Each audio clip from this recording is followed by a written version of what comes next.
The mess tent smelled of coffee and wet canvas, and the rain drummed on the tin roof like 1,000 uncertain hearts. The women arrived in silence, shoes slick with Okinawa mud, sleeves still bearing the faded crimson of the Imperial Japanese Army Nurse Corps.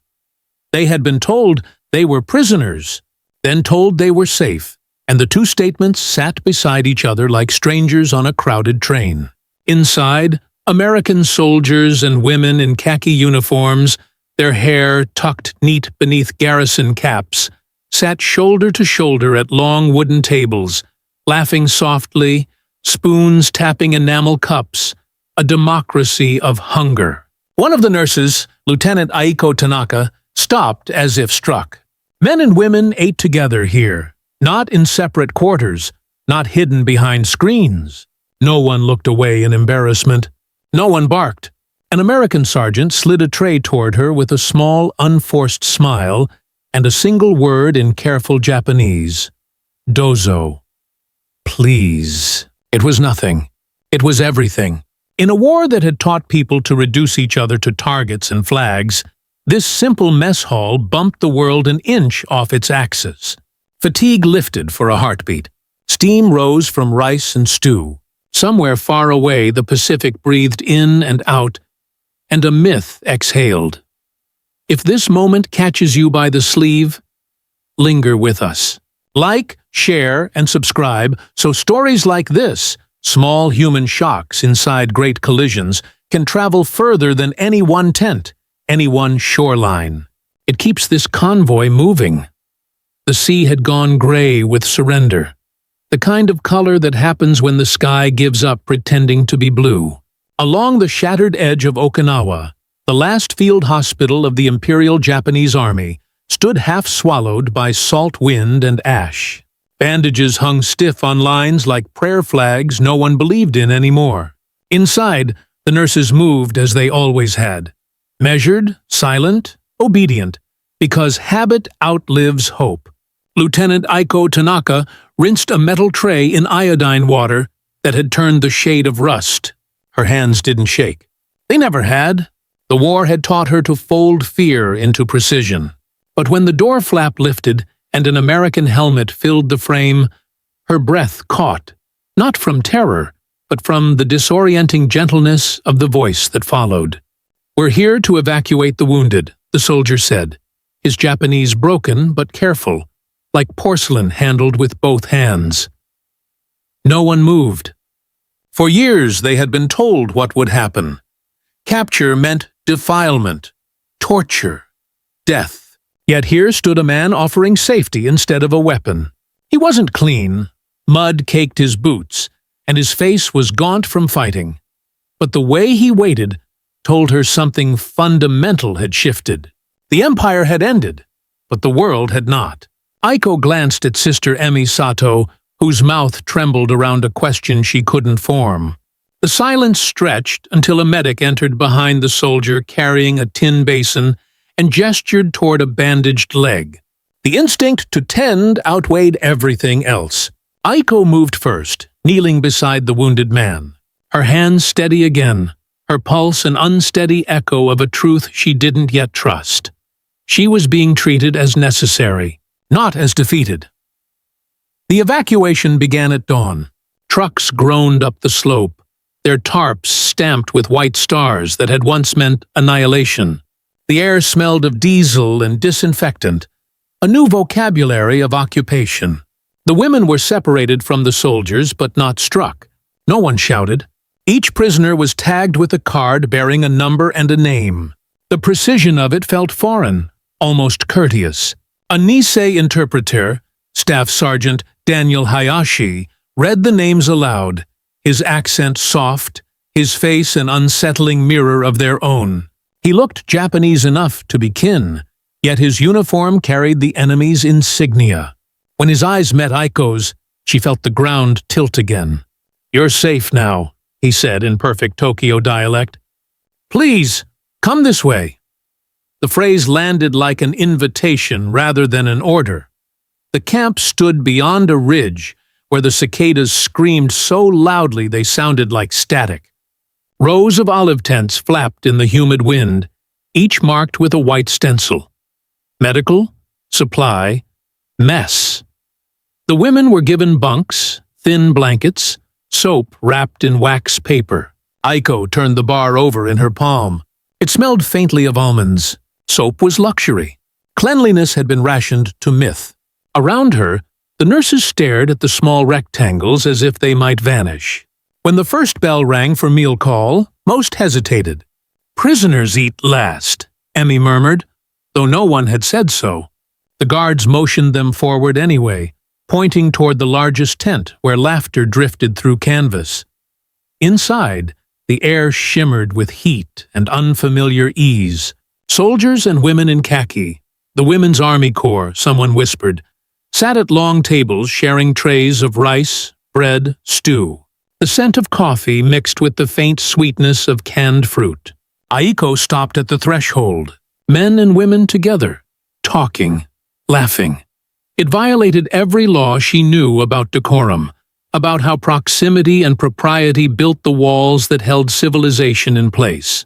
Yet here, the walls were gone, and no one seemed frightened by the collapse. An American sergeant spotted the hesitation, rose, and without ceremony slid a tray toward her. His smile was awkward, honest. "Eat," he said in halting Japanese.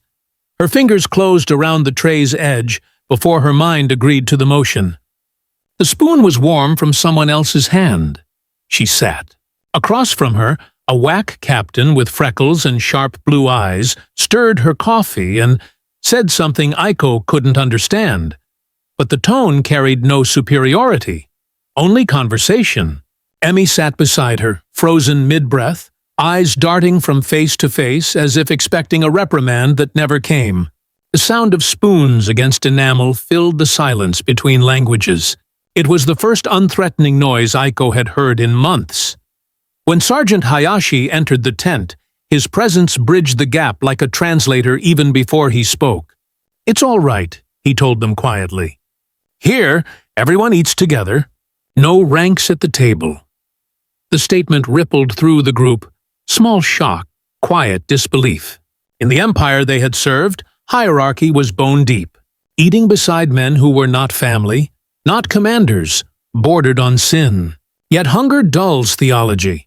Emmy lifted her spoon first. The stew was thin but warm, and for a moment that warmth felt like mercy. Outside, the wind carried the sea's low growl. Inside, the world rearranged itself one bite at a time. The prisoners began to speak in hesitant fragments. Questions about medicine, requests for blankets. Thanks whispered so softly they barely existed. The Americans answered not with slogans, but with the mundane. "Tomorrow." "Of course." "Yes, ma'am." The word ma'am struck like lightning. Respect addressed to the conquered. Aiko felt something crack. Not her pride, but the casing around it. Later, as dusk fell, she stepped outside. The tents glowed from within, their lamplight flickering like contained stars. The air smelled of soap and diesel and something she could not yet name. Perhaps trust, still fragile, still absurd. She looked back at the mess tent where soldiers were cleaning up, stacking trays, sweeping floors. A wax corporal caught her gaze and waved. A simple human gesture stripped of agenda. Aiko raised her hand in return. That night, she washed her hands again, not because they were dirty, but because the act itself felt sacred now. Proof that the world could offer kindness without permission. She thought of home, of the rigid houses where silence meant respect and obedience was survival. Here, among enemies, she had witnessed a different order. One where men and women, victors and prisoners, shared a table and did not explode. Sleep came slowly, but when it did, it was without dreams of fire. The last sound she heard before drifting under was rain sliding down the canvas roof. Steady, unjudging, new. Staff Sergeant Daniel Hayashi learned long ago that words could bruise. He had been 13 when his family's farm in California was taken, and the War Relocation Authority numbered them like freight. He was 20 now, wearing U.S. Army olive drab on Okinawa, carrying a notebook that fit his hand the way old shame never had. The Military Intelligence Service had given him a dictionary and a purpose: translate, interrogate, persuade. But no manual for what to do when the faces across from him looked like uncles and aunts he hadn't seen since the barbed wire. Each day he crossed the short distance from his cot to the mess tent, and the longer distance between two countries that both claimed him and doubted him in different ways. He had learned something that wasn't in any phrasebook. Tone is a shelter. He offered it wherever he could. He found the nurses standing under the eave of the supply tent, rain beads trembling like mercury along the canvas edge. Lieutenant Aiko Tanaka's gaze settled on his insignia first, then his eyes, as if measuring what weighed more, rank or recognition. "Good morning," he said in careful Tokyo dialect, smoothing the American R out of his vowels. "We're organizing medical rosters today. The doctors would like to know your specialties." He opened his notebook, the pencil poised not like a blade, but like a bridge. Around them, the camp moved in practical loops. Litters carried, crates tallied, a jeep coughing itself to the next errand. His words seemed to hang where the rain met the dust, waiting for permission to land. Aiko inclined her head, formality intact even as the world around them redrafted its rules. "Surgery ward," she said. Before the evacuation, we rotated to triage. Beside her, Sister Emi Sato, hair pinned back with the rigor of habit, added, "Midwife, field anesthesia when necessary." Hayashi wrote quickly, listening as much for cadence as for content. Sometimes fear hid in rhythm, and he made a point of translating that too. He was supposed to extract information. He extracted dignity first. When a guard approached from the far side and began to bark instructions in English, Hayashi raised a palm without looking. "I'll handle this," he said softly, in a tone that was neither apology nor challenge. The guard fell quiet, and the moment folded neatly back into order. Inside the administrative tent, the air smelled of paper and damp canvas, a bureaucracy pitched on mud. Hayashi explained the camp's small commandments: morning roll call, sanitation lines, quarantine protocols. He used verbs that invited, rather than compelled. When he reached the part about the mess hall, that there were no separate lines for men and women, that the tables were shared, that rank stepped outside at the door, Aiko's eyes widened, then narrowed as if interrogating a map for errors. "Together?" she asked, a single word freighted with the old architecture of her world. "Yes," he said, "together." He did not add what he knew in his bones, that a rule like this was not just logistics. It was a quiet doctrine. It taught as it fed. Outside, the rain eased to a breath. Hayashi led them to a smaller canvas enclosure where a Nisei medic from the 442nd Regimental combat team, on temporary detail, checked dressings with the tenderness of someone who had learned precision as a way to talk back to fate. "We've got sulfa powder," the medic murmured in Japanese, sprinkling it like snow along a red seam.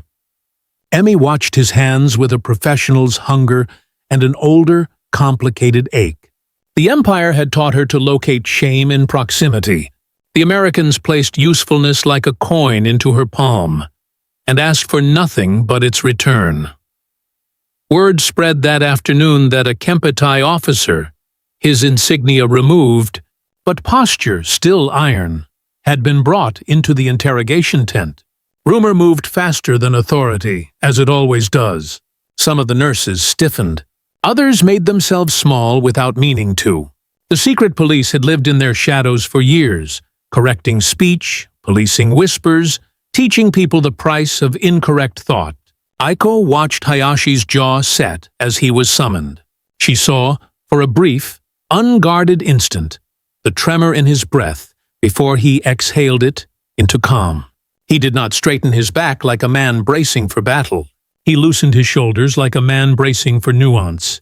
"I'll return," he said simply, and stepped into the darker light.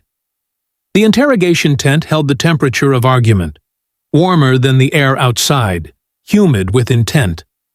The Kempe-Tai officer sat composed, hands folded, eyes that could file a report on a man's soul at a glance.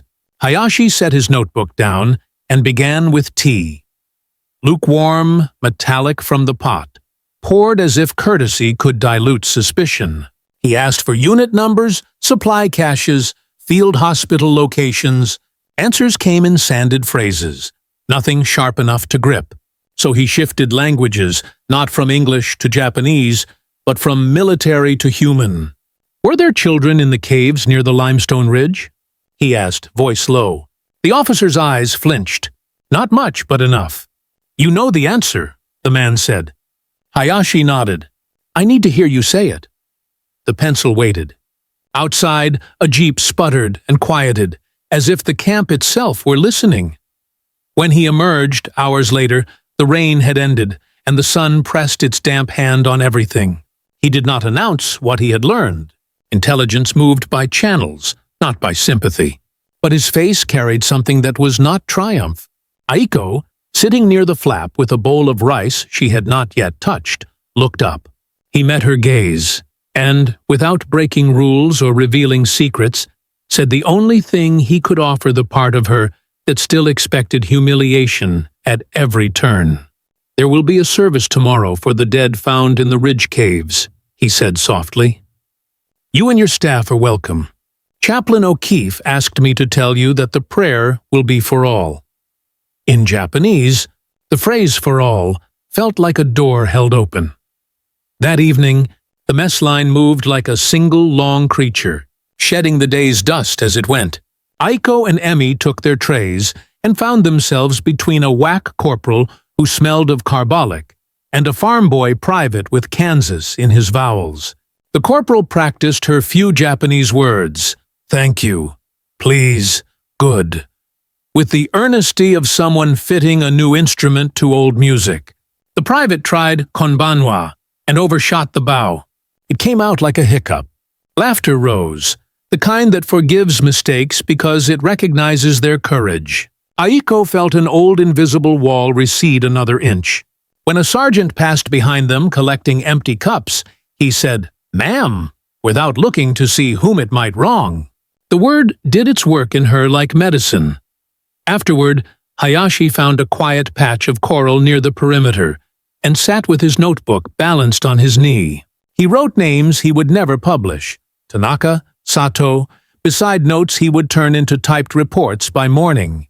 He paused, stared at the blank space between lines, and in that small country he allowed himself a private inventory.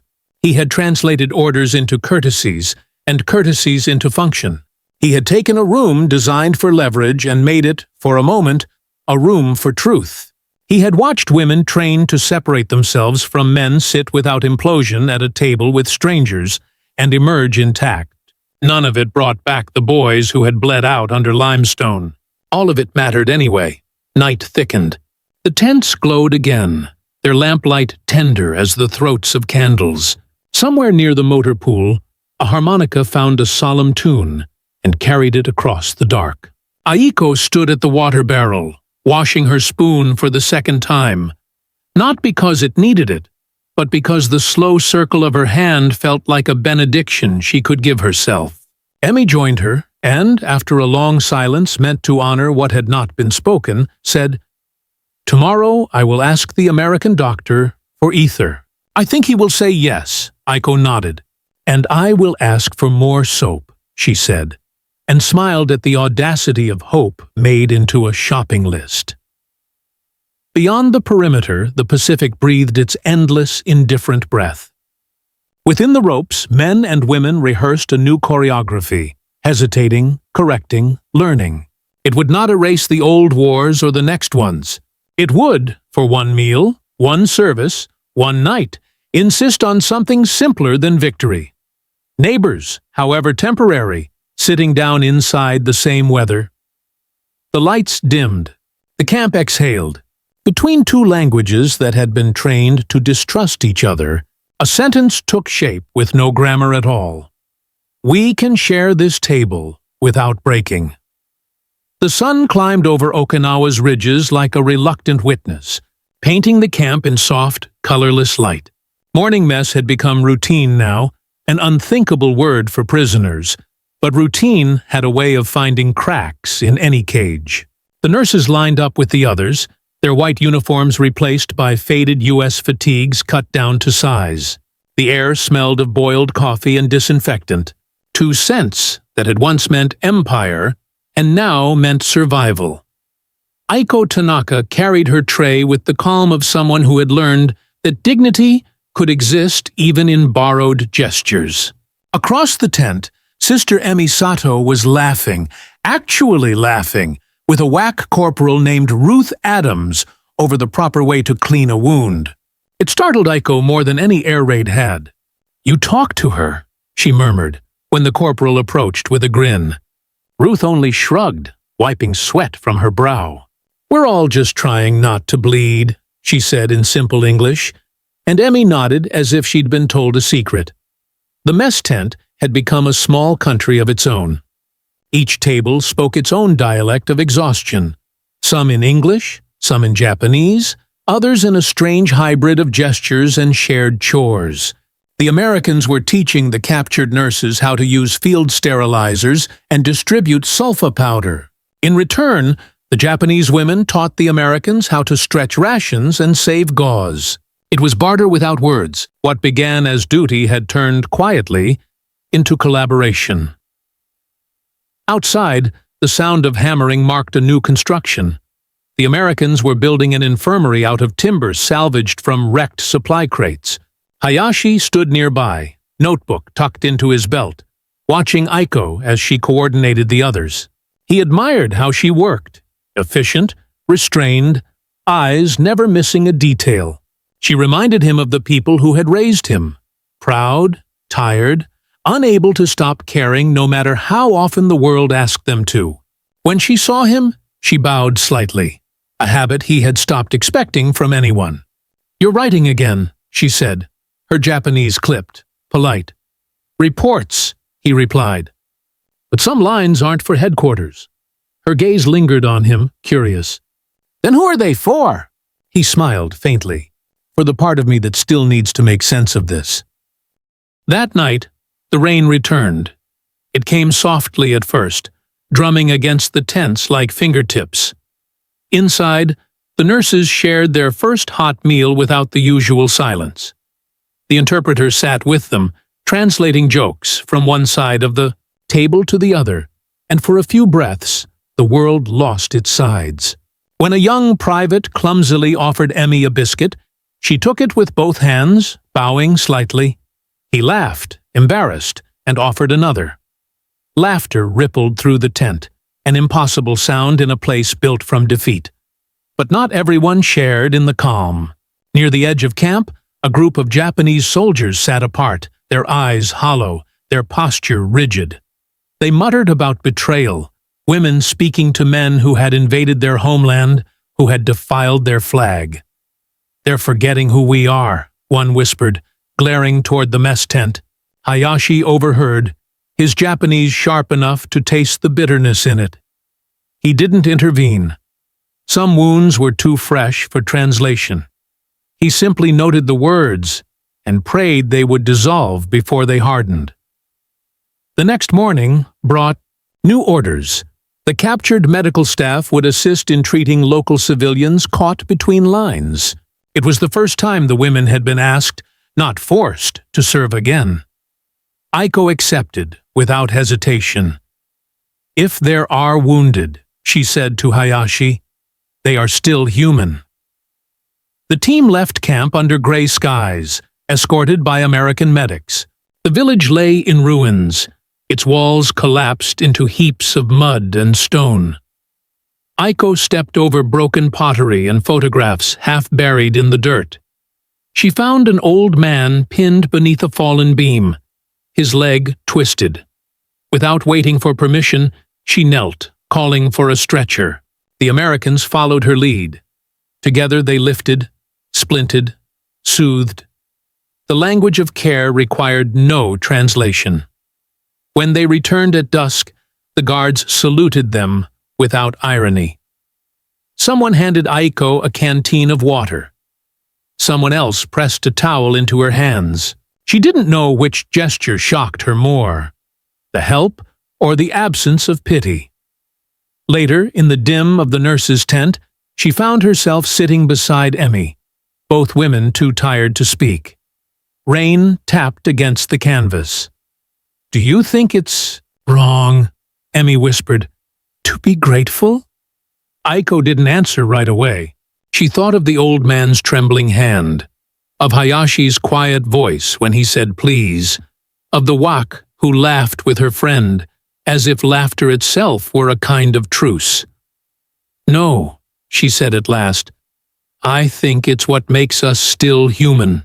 Hayashi sat outside under a tarp, watching the storm blur the boundaries between land and sea. In his notebook, he wrote a single line. Today, enemies worked side by side, and no one died for it. It was not strategy. It was not intelligence. But it was truth. And somewhere beyond the clouds, the war that had taken everything from them continued to grind forward, unaware that, in a forgotten corner of Okinawa, two nations had briefly remembered how to share the rain. By late summer, the cicadas had grown louder, their endless droning matching the rhythm of the engines that came and went across the ridgeline. The camp had changed. It no longer felt like a holding pen for prisoners, but a fragile experiment, half hospital, half diplomacy. American engineers had run wiring through the tents. Light bulbs now glowed faintly at dusk, and in their warm halos, shadows of men and women blurred into one. Somewhere between exhaustion and trust, the borders of us and them were dissolving. But peace, Aiko knew, was a delicate thing. Too much kindness too quickly could feel like forgetting. One morning, a rumor drifted through the camp. Like a change in wind, a high-ranking American officer was coming to inspect. The nurses straightened their bunks and folded their blankets with military precision, instinctively reverting to the discipline drilled into them by an empire that no longer existed. Aiko caught her reflection in a dented metal mirror. Tired. Eyes, sun-marked skin, hair pulled back too tightly, and realized she looked like both prisoner and soldier at once. The officer arrived in a cloud of dust, stepping down from his jeep with a clipboard and a face built for command. He wore the confidence of victory, like another layer of armor. The guards saluted, the nurses bowed, but when he saw them, his expression shifted. He spoke quietly with Captain O'Keefe, and then approached Aiko directly. "You're the one who organized the civilian treatment teams," he asked, his English crisp, clipped. Hayashi translated, though he barely needed to. The tone said enough. Aiko nodded. "Yes, sir." "You did good work," the officer said after a pause. "Saved lives on both sides." The translation hung in the air. Aiko lowered her gaze, unsure whether to take it as praise or penance. She had never imagined a compliment could feel heavier than an accusation. Around them, soldiers and nurses watched the exchange like witnesses at a strange ceremony. For a fleeting moment, she wondered what her father would think, whether honor could survive being spoken in the language of the enemy. That afternoon, the officer toured the infirmary.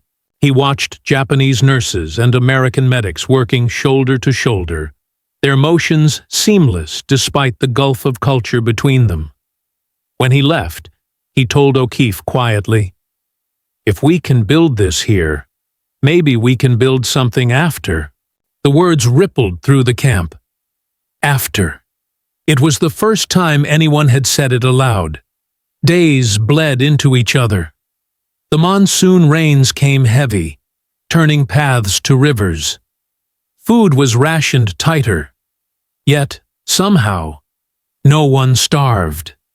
The Americans shared their supplies, The Japanese shared their discipline. Every act of cooperation was small, almost invisible, but it added up to a kind of quiet defiance against the chaos outside the wire. Aiko found herself teaching American nurses how to fold cloth bandages into triangles, how to bind wounds with a fraction of the material. In return, they taught her how to read the gauges on the sterilizer, how to measure antibiotics by weight instead of instinct. One night, after lights out, Emmy confessed she'd started dreaming again. "Before," she said softly, "I only saw the dead. Now I see my brother in the garden, alive, watering tomatoes." She laughed quietly. He hated tomatoes. Aiko smiled in the dark. "Maybe that's how you know it's peace," she said, "when even ghosts grow bored."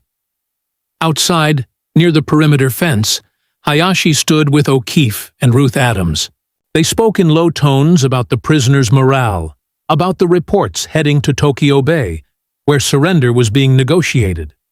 The war's ending hung over everything like weather waiting to break. O'Keefe sighed. "You think they'll hate us less when it's official?" "They'll hate the memory, not the men," Hayashi said. "Memories are slower to surrender." The next day brought news that silenced even the cicadas. Hiroshima. The word spread without needing translation. Someone read it from a captured newspaper, his voice trembling. An entire city gone. The nurses listened, faces drained of color. For years they had prepared for death. But not like this. Not in a single flash that erased everything. Aiko pressed a hand to her chest as if she could still the weight there. She thought of her mother in Nagoya, of children walking to school under the same kind of sky. "How can light do that?" Emmy whispered. No one answered. That night, rain came down in sheets. The Americans moved quietly, as if afraid of their own news. Hayashi didn't sleep. When dawn came, he found Aiko sitting outside her tent, soaked, staring at the sea. "There will be no victory now," she said flatly, her voice like glass. "Only aftermath."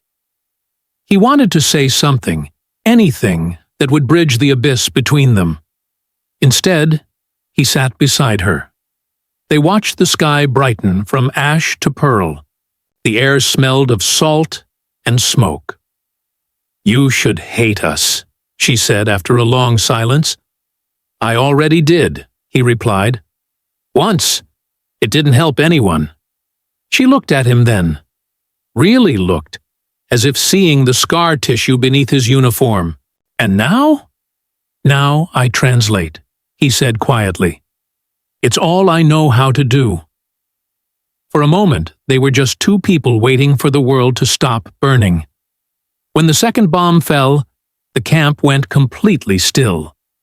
Orders came down that Japan would surrender. There were no cheers, only a long exhale that sounded too much like grief. The guards lowered their rifles. The nurses wept in silence. And in that strange quiet, a single fact settled over everyone like dust. The war was ending. But the world would never again belong to the people who had fought it. That evening, Chaplain O'Keefe held a joint service by the shoreline. Americans and Japanese stood side by side, listening to words none of them fully understood, but all of them felt. The waves lapped at their boots, pulling at the sand like breath. When O'Keefe finished, Aiko whispered to Hayashi, "Will your country ever forgive itself?" He didn't know. He only knew that forgiveness, like translation, was a fragile bridge built word by word, and sometimes all you could do was keep walking across it. The surrender came not as a shout, but as a silence that felt almost divine.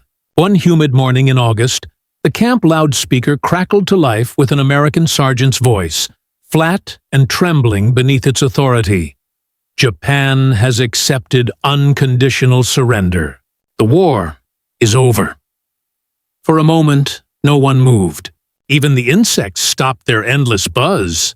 Then the sound came, a shuddering exhale, like a continent remembering how to breathe.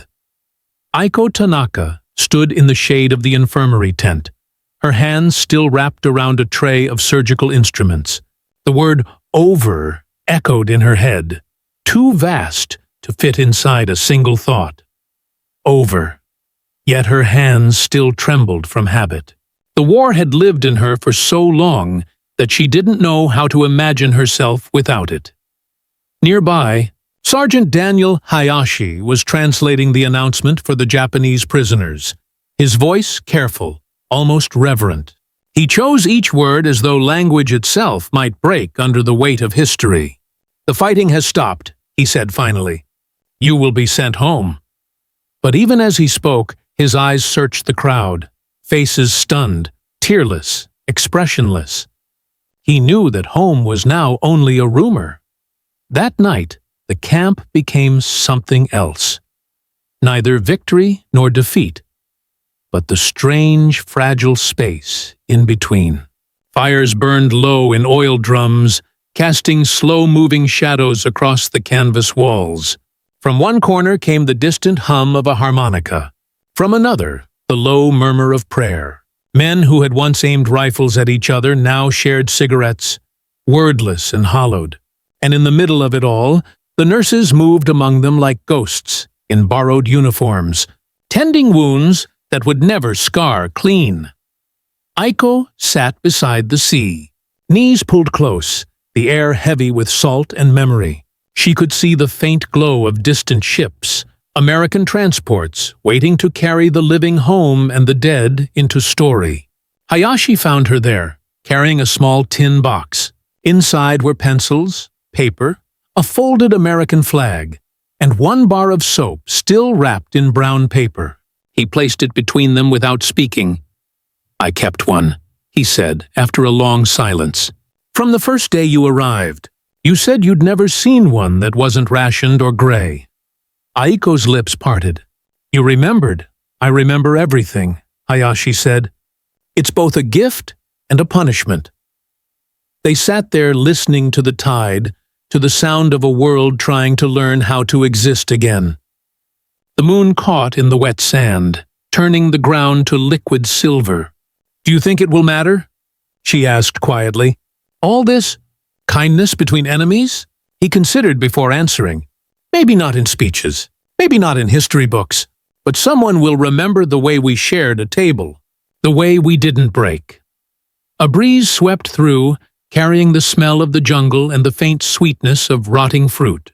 Somewhere behind them, the guards laughed softly at something mundane, the kind of laughter that would have been unthinkable a month ago. Aiko listened, then said almost to herself, "In the hospital, we were taught that when a heart stops, you count to 10 before you give up. You wait, even when you know. Because sometimes it starts again." Hayashi smiled faintly. "Then maybe this is the counting." The next day, preparations for evacuation began. Trucks rumbled down the muddy paths, carrying crates of medical supplies and bundles of paperwork that reduced human lives to numbers. The nurses packed what little they had. For many, there was no home to return to. Cities burned, families scattered, letters lost to the censors or the sea. But still they folded their meager possessions neatly, as if order itself could be a kind of prayer. Aiko lingered over a small notebook, its pages filled with sketches, bandage techniques, lists of patients, fragments of English words she had learned. She paused over one phrase, written in a hand steadier than she remembered. "Please pass the salt." The first sentence she had spoken in the American mess tent. She smiled, tears blurring the ink. It seemed absurd now that such a simple request had felt like rebellion. Before departure, a ceremony was held. The American flag was lowered for the last time, its fabric damp from the morning mist. Chaplain O'Keefe stood before a small gathering of soldiers and prisoners alike. "We will go home," he said, each carrying a different memory of the same war. Some will remember the hate, others, the moments that didn't fit inside it. He gestured toward the nurses. These women healed strangers. That's something I pray the world never forgets. When it was her turn, Aiko stepped forward. She didn't plan to speak, but words found her anyway. "You gave us soap," she said softly, looking toward the rows of Americans. "And towels, and tables we were not forbidden to sit at. Maybe that sounds small, but when you have lived with hunger long enough, kindness can feel dangerous. We did not know how to eat without fear. You taught us again." The translator hesitated for a breath, then relayed her words. Silence followed, deep, unadorned, real. Then came applause, hesitant but genuine. It rolled through the camp like a wind through tall grass. Afterward, Hayashi found her packing the last of her things. "You spoke for all of us," he said. She shook her head. "No, I only spoke because my voice was shaking, and I wanted it to stop." He smiled. "That's where courage usually starts." The ships came at dawn. A line of Japanese prisoners, now civilians again, moved slowly toward the pier. Each carried a small bag, a tag around their neck, and the unbearable lightness of survival. Aiko turned once before boarding, her eyes catching on the camp now half dismantled. The mess tent flaps hung loose, fluttering in the sea wind like the pages of an unfinished book. She saw Hayashi standing by the shoreline, one hand raised in farewell. She wanted to call out, to promise something beyond goodbye, but the words tangled and broke against her throat. So instead, she bowed, deeply, the way one bows not to a superior, but to a witness. When the ship pulled away, Hayashi stayed until it became a gray smudge on the horizon. Then he sat on the sand, opened his notebook, and began to write. He wrote about a camp that had been neither heaven nor hell, but something smaller and truer. He wrote about women who had learned to trust the sound of their own laughter again, about a shared bowl of rice, a bar of soap, a towel folded neatly on a bunk. He didn't write about victory, only about grace, the quiet, unspectacular kind that survives even war. Years later, long after the uniforms had faded and the headlines forgotten, Hayashi's journal would surface in an archive box marked Camp M, Okinawa, 1945. Scholars would quote it in footnotes. Historians would call it evidence of early post-war reconciliation. But the truth lived between the lines, where words softened into memory. In one entry, written weeks after the surrender, he had added a final note in pencil. Kindness was never strategy. It was defiance. In Japan, Aiko returned to the ruins of Nagoya. The hospital where she had trained was gone, replaced by an empty lot filled with weeds. But one wall still stood, scorched, cracked, yet upright. She touched it with her fingertips and felt its warmth under the afternoon sun. Beside her, children played in the rubble, their laughter strange and fearless. She smiled at the sound. Later that year, she joined a Red Cross mission to rebuild rural clinics. Her English was better now, her movements slower, her voice gentler. On her first day, she placed a towel and a bar of soap on each new patient's cot.